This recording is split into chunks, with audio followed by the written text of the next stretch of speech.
4 kewajiban setiap muslim dan muslimah. Penulis rahimahullahu ta'ala berkata, I'lam rahimakallah, ketahuilah semoga Allah subhanahu wa ta'ala merahmatimu, annahu yajibu alaina ta'allumu arba'i masailah, bahwasannya wajib atas kita mempelajari 4 permasalahan. Al-ula, yang pertama adalah al-ilmu. Wajib bagi kita mempelajari ilmu agama, wahwa, yaitu mencakup 3 ilmu yang paling mendasar. Yang pertama, ma'rifatullahi azza wa jalla, mengenal Allah subhanahu wa ta'ala, wa ma'rifatu nabiyhi sallallahu alaihi wasallam. Yang kedua, mengenal nabinya Muhammad sallallahu alaihi wasallam, wa ma'rifatu dinil Islam bil adillah. Yang ketiga, mengenal agama Islam dengan dalil-dalil, yaitu berdasarkan Al-Quran dan sunnah sesuai pemahaman ahli sunnati wal jamaah. As-tsaniyatu, kewajiban kita yang kedua adalah al-amalu bih, mengamalkannya. As-salisatu, kewajiban kita yang ketiga adalah ad-da'watu ilaihi, berdakwah kepadanya. Ar-rabi'atu, kewajiban kita yang keempat adalah as-sabru 'alal adza fihi, bersabar menghadapi kesulitan dan gangguan-gangguan di dalamnya, yaitu dalam menuntut ilmu, dalam mengamalkannya dan mendakwahkannya. Apa dalil 4 kewajiban ini? Syekh menyebutkan 2 dalil, dalil utama dan dalil pendukung. Qala rahimahullah, wad dalilu qauluhu ta'ala, dalilnya adalah firman Allah subhanahu wa ta'ala, bismillahirrahmanirrahim, wal asr, demi masa, innal insana lafi khusr, sesungguhnya manusia benar-benar berada dalam kerugian, illal ladzina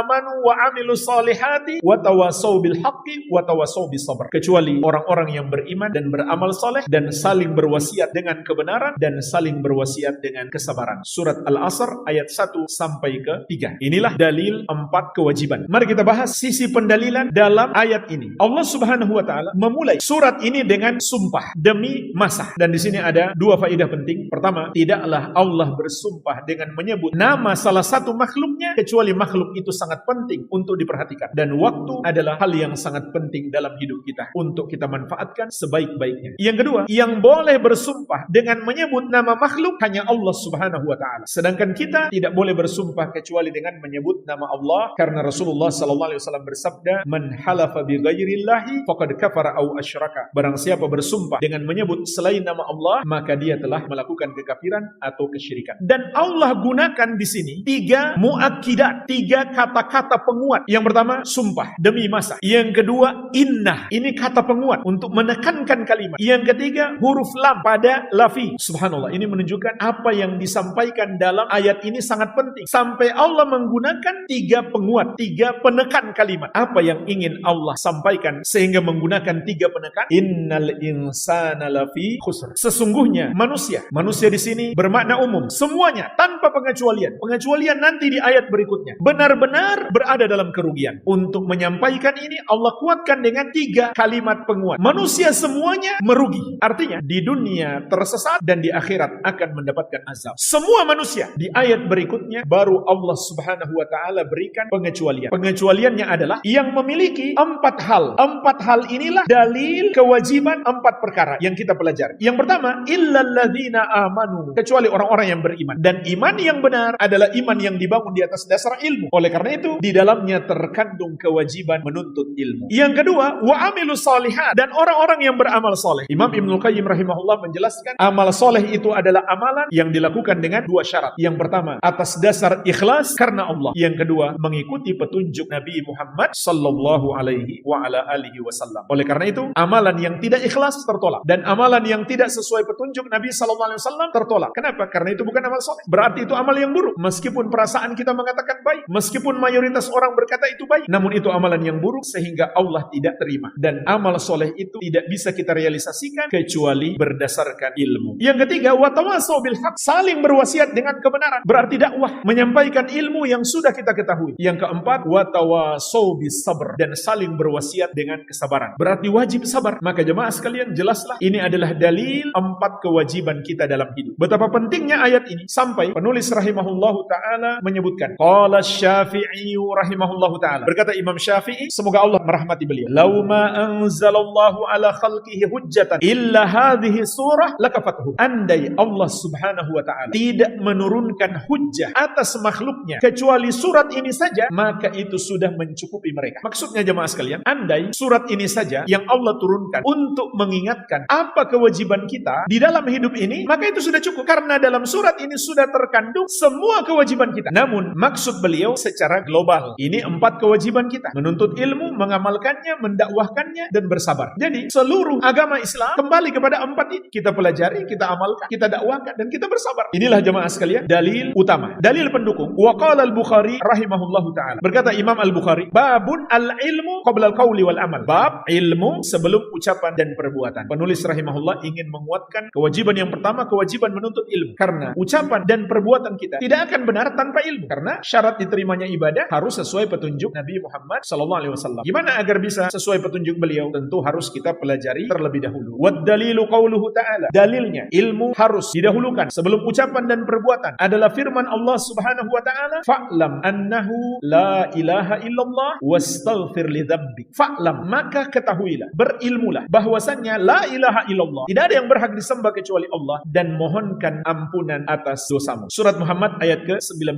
Fabada'a bil ilmi qabla al-qawli wal amal. Di dalam ayat ini Allah Subhanahu wa ta'ala mulai dengan ilmu sebelum ucapan dan perbuatan. Berilmulah, kemudian ucapan la ilaha illallah, dan perbuatan memohon ampun kepada Allah. Berarti ilmu harus didahulukan sebelum ucapan dan perbuatan.